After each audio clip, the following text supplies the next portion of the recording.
Yamamunina Hamama Kwaba, Diba UTV, so Brasso, Sir and Samay and Sakaya Boabuano, Yade Eba Besum.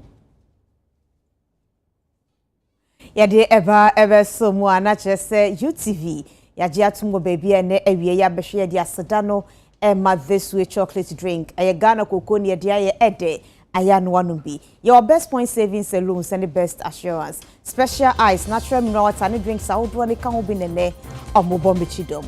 And some of the demo akotini ebi and the same. Eye planter ebemayaji award near a free wono. Ghana mampeni na nadu danko kufu ado akopa ho entema. NDC amayokono aya mamreni amanie ama obimfu jena na opoku ajiman. Omo apa ne hontima se wono ni franka kwani abedi akire ewo amayokono afi abaye beto no emu. Otumfo se etu otoso mienu Asante Meru a ede atodwa se aban amamu a akwakoye nuanom ene namfonom no yenyai efise emoa emampuntuo ene yedie emma. Yebekọ mfimfiri mantemu ka so nyanya no kwantempo no ena ade hyekyire mu se sede kwan no asia ye ne se aban beye entiene omo ne yedi nkomo afa ho. Ensamunu ebi eka ho donhwe baako entem epia ajiwa kwode magepenie amede babesumu ensamunu nchiremu enie. Ghana yamampanyi na adodankwa kufu ado aye amamre ne amane ahwe ama solar planter eba beboa ma wode ne ebeji afri awiemu no yapa wontima ewo kalo a eno no ewo mantifi mantemu anwode ne edebe ma nimpenifo akiremu se eye 15 megawatts.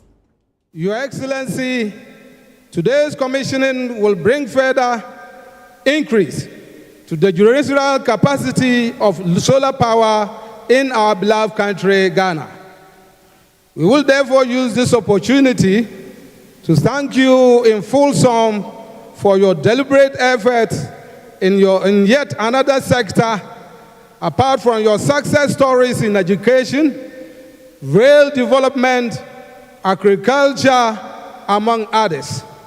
This feat chopped will leave your indelible footprints in the energy sector long after your exit as the constitution of our country outlines. On behalf of the chiefs and people of the Upper West region, we say thank you for your siting this solar plant at this community. These will create jobs, meaningful job opportunities for our youths, while adding up to our generational capacity to ameliorate the recent intermittent lightning challenges that the nation has faced. And we Ghanaians will not fail to give it different nomenclatures in this country. The commissioning of this solar power plant is not just about providing electricity. It represents also a fundamental shift towards sustainable development. Renewable energy sources such as solar power not only reduce our reliance on fossil fuels, but also help mitigate the adverse effects of climate change. By investing in renewable energy infrastructure, we're securing a reliable source of electricity and creating new opportunities for economic growth and job creation. This plant will not only power homes and businesses, but also serve as a catalyst for development in the Upper West region, attracting investment and spurring innovation.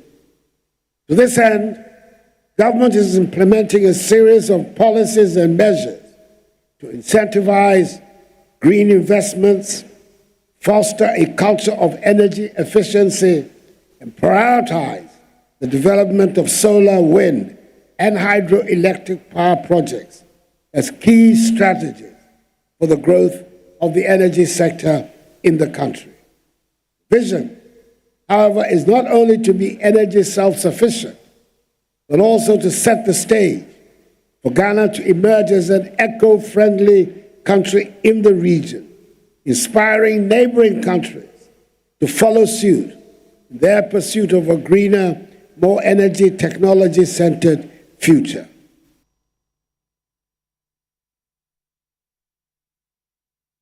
Obinfo Jena na opoku ajiman na NDC amayukonu Frank Kreni Yera John Dramani Mahama apane ho entimas wono no na ebomu akọ ewomfimpi mienu aduonu nan abaye beto nim ebre mpenifo ye amamre ne amane apa ne ho ntema na so muda na di no sei eno mudi nsem tudwa Jumadie UPS auditorium eho enampenfo da na die enkane ga na mampene otu Franka dema NDC abonyuko no owura John Dramani Mahama ne kasa emu na wuchirim se Professor Jane na opokwa djuma na woboni din no ne kwa fimpi no ene adunu na yabatom no opanyine ye buo no ho papa owa kukuduro owa ni swadi hunu na adwunu nso edo a we nso no ebeye nkranhye edema Ghana fo ne titiriw ene ema seso wokoko wanimu a ebetumi ayeye na wuchirim se maami Jane na opokwa djuma wo hebre bi atwamu na woye osoafo obo papa madusua ho nsem tumpon apomde ho nsem su tumpon ema mema ne mofra ye die ho nsem kan so no etumpon enu ntini sie pe Ghana fo nyina benya aso faso na nkwe nipa kuma bi die a ene na Jane opokwa agiman ene opanyine a so be yo mampanyine be die kire beboa na Ghana sani so di hunu no yatumi aduru ho.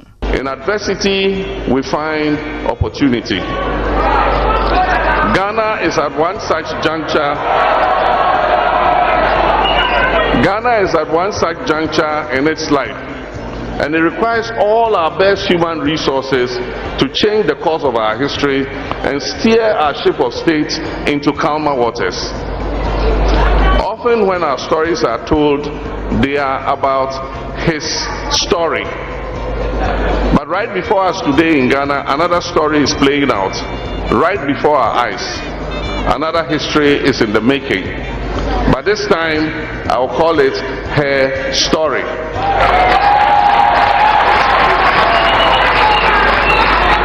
Her story will blend favorably with our past to create what I call our story, which will inform our perspectives, shape our destinies, and determine our democratic journey. Therefore, I stand before you today with a deep sense of humility, a renewed sense of hope to introduce Professor Jane Nana Opoku Agyemang.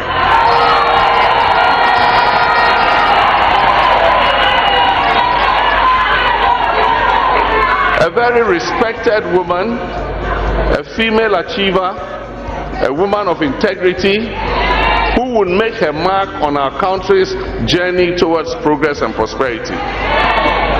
There's no question about it.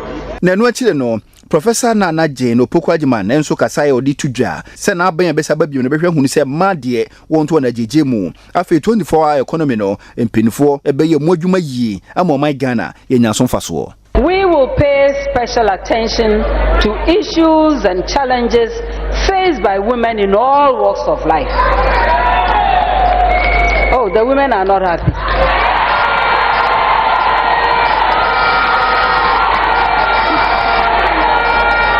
And the men too.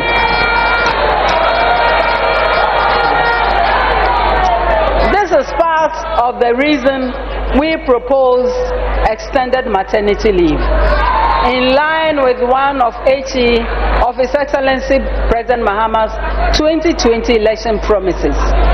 And in the 2024 manifesto, the flexibility offered within the context of a 24-hour economy must hold special attention for women, for obvious reasons.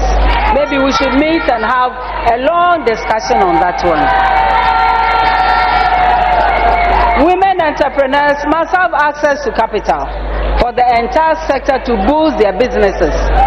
And that is why we will actively pursue the establishment of a Women's Development Bank.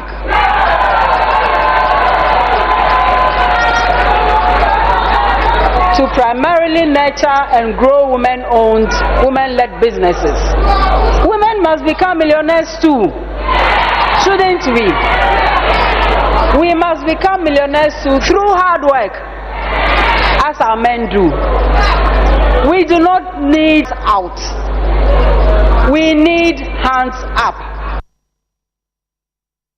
Navra NDC amayukonu Frank Kreni owura John Dramani Mahama ekasano no ditudwa chemu se democracy anasa dodo ama Ghana for dodo no a eni didie ene arehyiemu ewo mafise. Dear country, where our national assets and natural resources are treated by some as if they were assets of their own creation, to be willed forever to friends and family.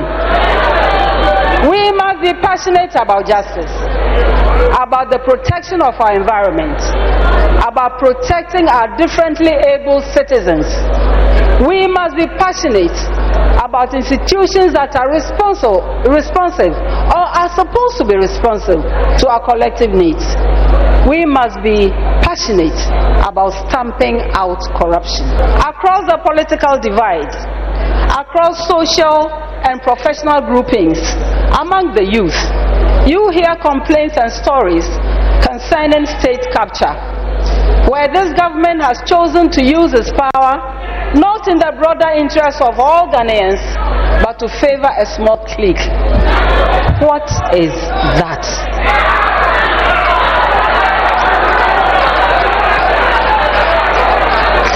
John and I have agreed that whoever has participated in the plunder of the state must be held accountable.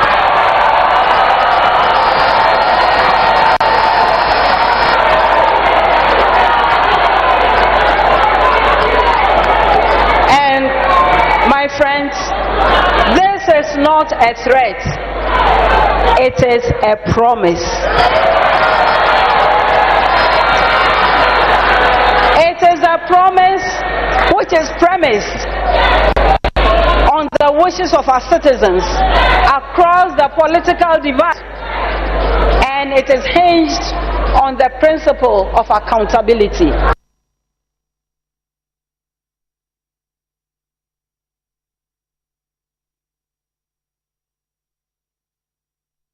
Nia wati sikeja so eyotumfo se to otoso mienu na wakasa de atodwa akyerem se amanyofo ewo memese no yeto aba de ma wona na akwakoye abusua ene namfo ehiba ne sa emoa ema amammo ni omankyekye enkoso yensani mu wonom wonimde emra meboa ne beboa amempuntuo aba.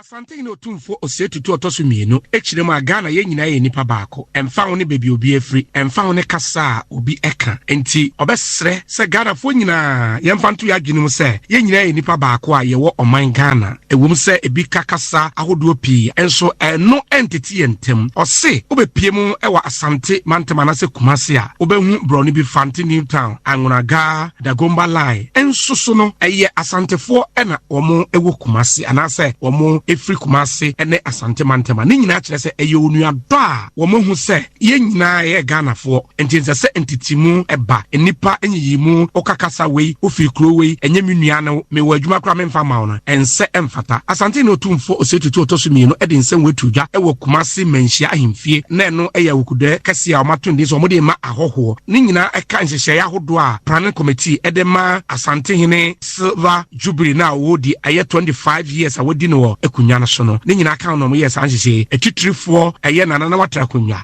amanyofo afo bepiem Kumasi ene Asante mantema nipaku ahodo pii bepiem na Asante hene kyerɛ sɛ ye nyina nipa baako ye no ye ho na enyae sɛ we nyamenua na no ye mfa nkyekere oman nanan mo nhyehyɛ nza Asante no yempepo yenhrohra nipa na emom ye de nkabomo na tan ewiase ye do nipa ye ya me hu si ye de nipa na kyekere man ye ya me hu si ye nyi mu kra na ye makwan ma obiara obeba ha bia wo bo ne bra na ye makwan ma obo ne bra ka obi fra anwuna wo na ye wa anwuna ba bia wo mote a na ye de ama no owura fuga yenim ne hasene anwura ba bia ofre no kra enzema hene aha wo mzemafo a wo ha yenim ye hasene ba bia efre Mfante hene yenim ne hasene ba bia ofre hausa for ye no mo anatia yesusa no ye is dollar gaskiya ni de shi ko wana so meche me ka wo ya manipa ni nyina hu se enye nanna wo se ye kan na wo se nipa di no kro ni hu se Asante ye do nipa wo de batete ana nanan mo kokun ya ye ku ni ewia ye hye wo mo so ye sa ma ho nipa no an de di so ho na ne yank ya ku afa kro na da nank ye mfa anu nti na ndem hu me nanan mo atwa ha nyina hye wo mo nyina so gitum sa asetan pa ne wo mo te fie duonunum ne me ka atwam wo zongo ha ya da biara wo sori gina ho apagi ensa ma me efi aduonum ye wo munyaida ade enta wo mo so nim se ye nanan ne Sante ni nyina kyerese mene esremo mene anwuna o mene mfantu enyina yaka bomba ko nete ya de chia magana say nkabomu hia obeti baabi no onim a no oyesa asantifo ne say ya chia mo sanya sa nete ne mo wo na bi a wo mpenipa tanza hinefa na abenya mfanti no tam eba na abenya anwuraga zongo no amu hinefa ne fire ya ne ya ye ne nyina ama mo musua di anyuntum sa asantima penkabomu enti ye mo mahu say ye dowo mo ye no om nete ha asantima mo ka ho enwuma mo ye nyina nso boa ma ha se nso adwuma epaja ma ye nyina ti ye nso kwa bi e be fa so ama mani aka bia no ye be ye tade fritete ya ye no a eno a se obi animra so na nhyehyɛ bia ye ne so kama ya nyumtu sasa adwuma bi wo ho na sa anwurani o se mfantini o se nkrani ne fata no a ye mfa ma no mo onye adwuma no na minim so sa asantini kwa na wo adwuma ma won ka se menua ya asantini ntime de be ma no da ye nya sa ada ye gitum se de aduru no so bia wo fata obetua ye ne ye ma no nye enti ye ne de ye ma nipa nyina hu se enkabomu Ghana yie yo ene ye hwehwe ye nyina ye nye baako ne ye mfa nkyekye Ghana ma ne nye yie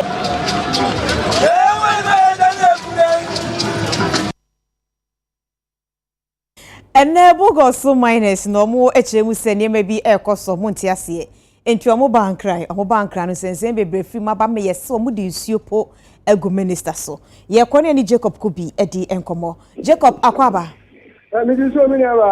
boye nchiremu ehifa ena adwumayefo no ekoye a omudu nsuo gu minister yisu no many who can say the obetiemu ewo Ministry of Lands and Natural Resources addition omuye eduma ewo ye bogoso fiscal mine omuchirema there America claim no after 2020 mu na bogoso mines kofom nti aban edima adwumakwa bi ayefo mu future global resource na 2020 dey adwumakwa edima sa company kese eduma enkoso bako ewo homo omunsomu a adwumakwa no omutika omode ba sa nka omode ba be eduma no ahode no ewo pom nya ade a ebetumi aboa ama go eduma no omo ye wo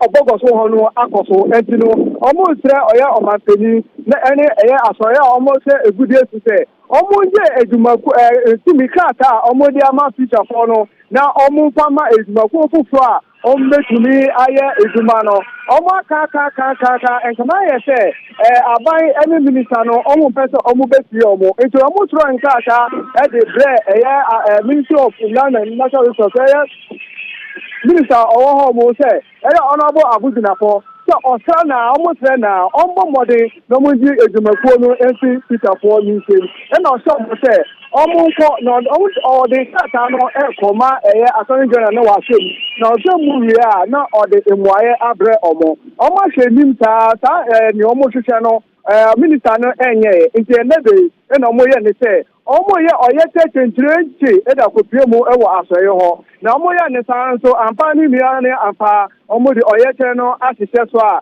menu ka say honorable Abudinafo ebaye edaji kata no na bro osifo mo babaji no ena edumakwo idi wona omo ka ho omo ye oyete baako ehie edi gu ni so ohie no gu ni so na bi adanti no oyesa no omo tirema omo begina ase ha no minister no eteye ansana osifo na minister no tiremu se next day kra na omo cabinet meeting so for omo for na ka nya de obeba office ya say na so onya ni tie se bogoso office afọ no ba ni se edin kaka fufo brand no emiti na obepie mu na nso no pokwa na ya jegu ni go suru kafo na nya asem esan so no ono no osum ne mai enti we nyina kan ho na apede all say addition body say enye say mekuo no akofom no ono any aban no anase na so ye ne de mo ya pa ye san say duma omudi wo ho no ebi eka aban nti say omo ye duma na seduma na akofom a na say aban sisika ekofom nti omo ka omakuma entu omuyem na efi na ya ekoya no ombe se na numu ho no omo be se nka kata na onaka san sai simu aba beje no ye say ebi a o de kwa koto ho o so mo bo say kenya omo ka no omo be ye ne sa na ansa na ombeji tumi krata ye pie dwumkuo bi a omo aban ene na so ye ne dia mo no so mo ye hihemu yie ase nso no nipa foforo mo de be ma no nso no so mo nya enipa a owo atade a obetumi aye edwuma no enti we de adabrata omo nko omo ntikata no waje nanso won omo ye oyete ne se enya ade omo be kwasisi a omo tena ho saa popifo o'clock ansa na omo firi ha e de akọ enti minu ka se de ikata ni de honorable abuzina for ababegi nemu ye da so e wa ha mo a ye da ha omo da ho omo se e be fo na omo sori akọ o tena so omo ba ko pie mu e wa emirate de me pese me bisa se anyenyem bia no nipa na ohwie nsuo gu minister ne so no omo ye ne den I don't know if I'm going to say, I'm going to Omunjai. Now, it's an idea, and I want to imagine some better news. Employer at some now or Omodo to pay. Yeah, that's it. Any Mamanebo Jacob.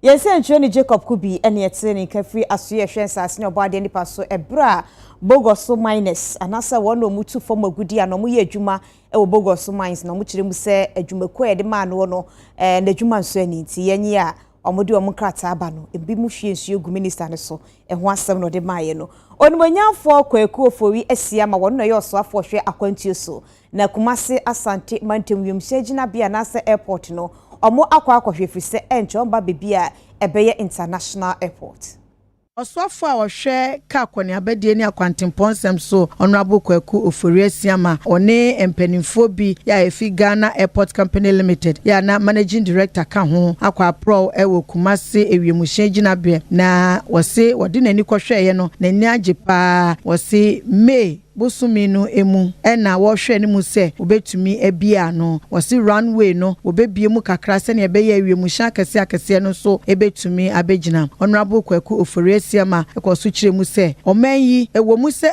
IMF e de eso ato yeso onema bi mu na nso aban no bo ne homoden sempuntunwuma bi a wo ye no obetumi awie na Kumasi airport no wawie akakuma bi na omanfo ewo ementifi fam de ba besi asantemantam de ko ebetumi abakumasi abefa wiemu hyan akwa manonia ehia se obekonkran Kumasi International Airport na ye kanu terminal no per the arrangement na ye contractor ne consultant no kono mo wi so mo hand over to us before ansa na ye betuma use no ase ye test e no man e wa no ne ye pese ni nyina eye ade ye betuma ye adwuma na ye test ni nyina wi a akosi boni from BB synchronization ne de ni nyina bom ni a pese e betuma ye adwuma na mo ba na mo ankasa mo hu ade ayaye wa ha no se efe enkofo no benya ho mfaso ye plan say all things being equal no by May ye be commission facility no ye commission we are ye be san so ye some more test ye we are na ba no manyina koya June no ye be start to operate this terminal into Kumasi for if we are no ma kwada nyamu beto omo nti abaya ya there though we are in the IMF period but government believes that this edifice is so important for the people of this country. If you look at the people who travel, we have about between 55 to 60% of people who travel coming from this zone. And we think that it is important that we take the facility closer to them rather than always them traveling to Accra.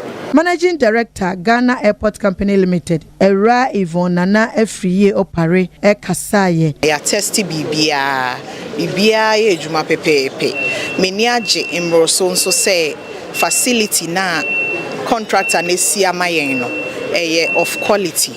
Na ya baha nei se yanda yewra otumfo asia na atochima. Nti ye de na sia kese beda yewra se ono nso odi paibo ene adwempa ata yechi Ghana Airport na yetumi edi ewie sa adwumadie. Resident engineer ya wono ena ehwe Kumasi new airport project Nana Ametepe ono so ekasai. In terms of the works, the contractor has finished all his contractual obligations under the contract, and that Ghana Airport have taken over. But that is the phase 2 works. For phase 3, the terminal is built approximately 12,000 squares on 3 levels. The scope of the phase 2 did not include even the apron. It did not include the taxi link, and it did not include the runway. So the phase 2 was just the building and all the land side facilitation. But it became very needful to bring part of the phase 3 into the phase 2. Other than that, it doesn't lead to functionality of the terminal. And all the equipment, which is very critical to the operation of the terminal, were sitting within the phase 3 package. So we had to bring it in. So as we speak, part of the phase 3 has been taken over. Jeko boko ewo man etifi mantemu yense ntweni Abdulaziz Ayaba ewo ahomane so ye ba bedi nkomo kakra. Laziz Akwaba. Hello Abdul. Your call has been put on hold. Please wait. Ni nada ene se oko boko ene ne potemu amentimi ho ase ayiniti anya asam kitu akra. Yesi etu ato enam supo amebi mu aka eno achire ni krampo no prison service anasa dwumefo ni bizu so no ene bambofo bi di abani Abdulaziz Akwaba yo me da su bebre boye nchiremu boko grounds to sense si aye kasai well anopa ide bibia edati na ne ko bibia ne se the leaders ema Ghana Armed Forces ne Ghana prison service omo empeni na Tamre ya bino kasa ya omo ewo conference omo tutu omanuma omo yese ne be ya omo de atiye baba boko enam se nra Ghana military service me Ghana prison service the boss on Tamre ya bino kasa yi boku local prison service the leaders of the Ghana Armed Forces me leaders of the Ghana prison service omo ye engagement eno na Tamre e koso boko ne de empempi no aya na mentime wasne pinche ne ba wese no adie ben ene kofa baaye aya no ama oneso kakra maye yo elua na ikofu na aba asibiri aburago azoka the second na odini 40 years on the throne na nyina ne se omo disperse na omo kono na ena ese enkura bi ana boy bi na omo yedede nto omo yedede mo tiam chance no ena mtena asoja fo yese omo nyaade ne na omo ye no ena prison service eka say celebration in na omo ye de sa no nti eno no between soldier ni ba kuna na oni prison service and exchange word no ena soldier ni diga ne say adentina no all kana asema odi na no akutumo nti no edam ta anti no ekoba se menti me ho ase ena em say odi di prison officer na asem kana on retaliate here ena ekoba se omo two boxing nti onwa na be kira omo di two to and I'm boxing between military and then the Ghana prison service. Into a military buy and a prison officer they didn't buy in a coba say boxing. So no boxing to boxing and son of two other shots and gunshots at the team one. The coba say it's 12 babaku a prison officer baba or Jaya Satambe in general Ghana is your bokwasi. About Bamba who sent Kayano as Sesiano, a Yasraf one or another post for any Asraf one or some a police before a military for Omuna over Pumabungs or more even another way see no divisional police commander PSP at the Mustate or by now some are now making kind ambokas none of Boakim so prison service no more than ambokas by 5. No more external force bar prison service anymore more. The police commander, if it's a found so in the car and the boys, I catch a military and more be and far back can be our if it's almost see no muka money, bell to money, no man, I'm more about police, a prison officer. So, General Oba Sanet, police commander, a boy, Mapa in the year.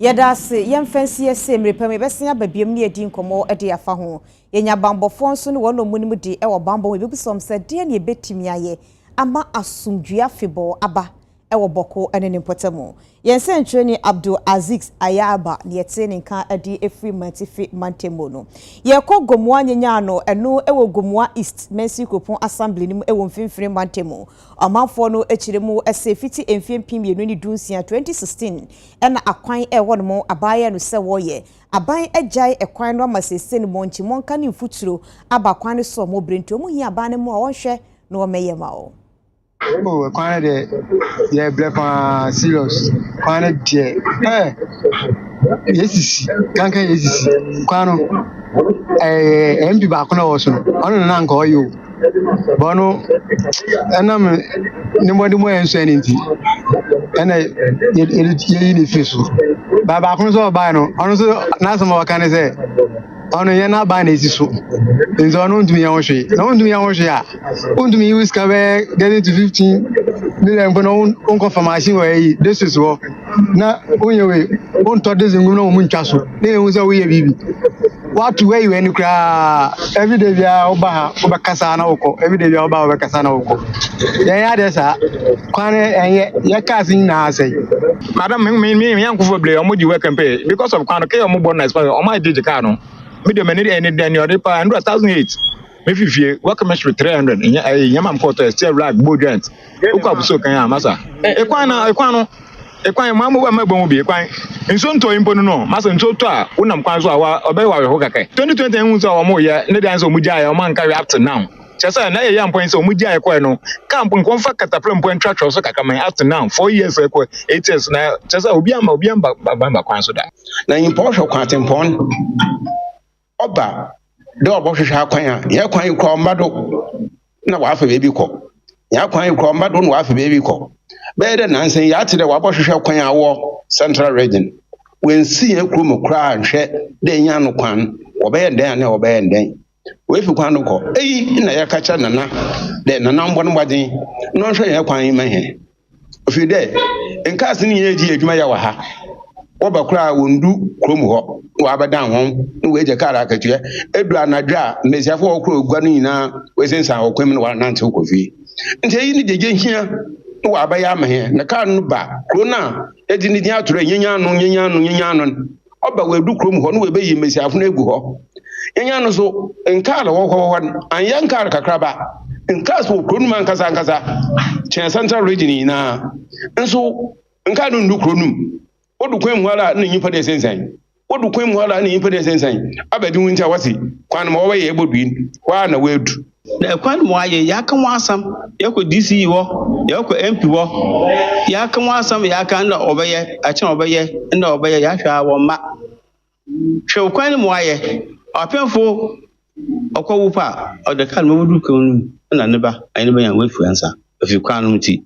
Yako MP war, Yako DC war, Obianca say, it's just today, Jamagana, Yankan, a gunner for. I don't get your quanya to watch it. Just a banner. I feel far. I feel a quantum problem. The best one. One for Momo Zumba. On my main. If you insult to Tori, quantum with my. For casting, as I say. In a casting, I pack. Yes, Senator.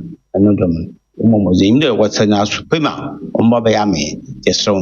Ipa forufo sabi ye pejuma ne pa ye chinam edi ba oman mu a nyanya no ka ho na mo ye kwan no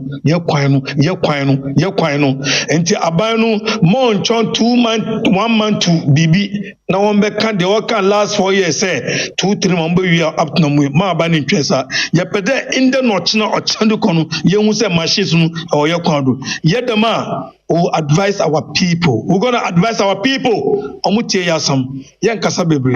Jebeda mase. Yen yaku na ye kura. Ye betumi afa ye tampa na ye fra. Ye dase.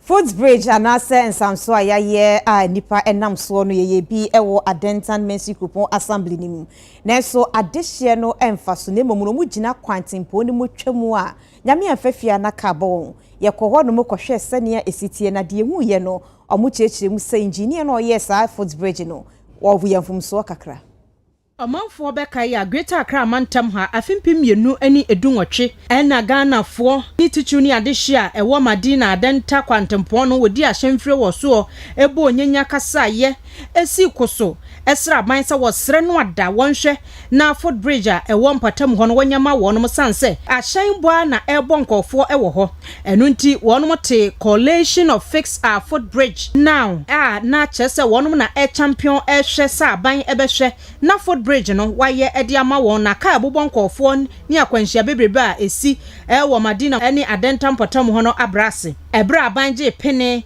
na wotu anamon ekohwe ese wobesiesie sa Footbridge ya mo manfo anya baabi afa no sesei ayehwe buada Ghana adihye bi ya UTV ye twipini won ne won kasa ye bisa won se adai na say footbridge no won mato na jeje mu na nipa kakra bi na fa so no sei na wo kan ye nukure ni ubegyina na hwe edu ba bia ye mmobo isan se obi wo ho a wo se o fa footbridge no so no wa fa kwan no so na bia ka abo no ne ade wo komadi na ehetan na nso no wo ba de nya nipa ni nyina yanke betumi ahwa ma obi ate ase de a na obi afa so am se bebo ayempa because ya boka de aye yes am fra na ya from me say me mfa me ntwa kwa na bia me fa so once anya stars ne de na fro ye easy na nya wo bedu ye easy wo pem tema ko bebi a wo be full staircase no to wo be before we full staircase na bedu ha no to wo di twa kwan ni ma wo bedu ntem because if any ntia na ye twa kwan ni mu no how say ma ye ehɔ no mu de na ko mu ye bi wa ha se ya na ka beboa. And as we do has say, I know it's no sunny was it's too long. Sometimes even using an Okada or something, it will take you like 10 or 15 minutes because from here to the top, get there and come down, it's very stressful. Personally, I will not do it. I know it's risky, but it's better that way. Maybe they can shorten it a bit. I'm very sure they did it because of maybe, sorry to say, the disabled people. But at least the staircase will do for those of us that would prefer to walk. Say nipa be cross afa bridge ni so ani ntina mo ye. Nti say mo aye bridge na ni nku kwan say je cross e kwan so cross e risky. Ahwe ane ka abo. Wa dey but say better. Say we be foot bridge than we be cross na ka bia be bo. We ngu kura wonam ebu. Unangunzo a untimi nya activities bebre anso wa yesan any municipal chief executive officer de ma adenta mentioning assembly no Ebenezer Doku esoso edito adehye ya wonmo nam ekwan ho wonmo eton ade wo kwan ho se wonhwe na oni enhyehyeye ne botanti a ye footbridge no so na wonmo emfa so na nkofa oye neni wo how bi ansan amabio se yesi ye mana eti it means a very steep. The only way has to do it is to have that zigzag route na I say use no. It's soon almost free aban bridges no. To omombo no use bridge no. Car that's use kwan na omo kana enti no mestre. The beya car MOB no. Bridges no. The bridges were made for us. Let us use them. Na ama accidents no abrase. I'll try and go there myself to have a second look at the bridges. Officially, in Koho, Mwakoshe, na yashene ya enforce some man for being using senior said in the fata. Nina behavioral attitudes of the people. Me say nina yaka say bridge be use anka ebefe.